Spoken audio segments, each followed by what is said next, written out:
তোমরা আমাকে যেখানে রেখে আসো, হিমালয়ে রেখে আসো, তারপরে তোমরা আমাকে এভারেস্টে রেখে আসো, তোমরা আমাকে পৃথিবীর আরেক প্রান্তে রেখে আসো, তোমরা আমাকে সাগরের ওই পারে রেখে আসো, আটলান্টিক প্রশান্ত মহাসাগরের ওই পারে রেখে আসো, তবুও আমি চলে আসবো তোমাদের কাছে।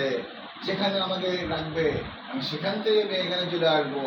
আমি আসবো এই বাংলার বুকে, আমি আবার আসিব ফিরে ধানসিঁড়িটির তীরে, এই বাংলায়।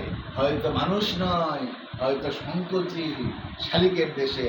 তোমরা জানো তোমরা পাগল, তোমরা পাগলকে ধরো, ধরে ধরে চাঁদে পাঠিয়ে দাও, মঙ্গল গ্রহে পাঠিয়ে দাও, ইউরেনাস নেপচুন প্লুটোতে পাঠিয়ে দাও। পাগলের কোনো জায়গা নাই এই পৃথিবীতে। এই পৃথিবী স্বর্গ, এই পৃথিবী শান্তির আবাস স্থল। এখানে থাকবে শুধু ফুলপুরি আর জলপুরি। বন্ধ করো।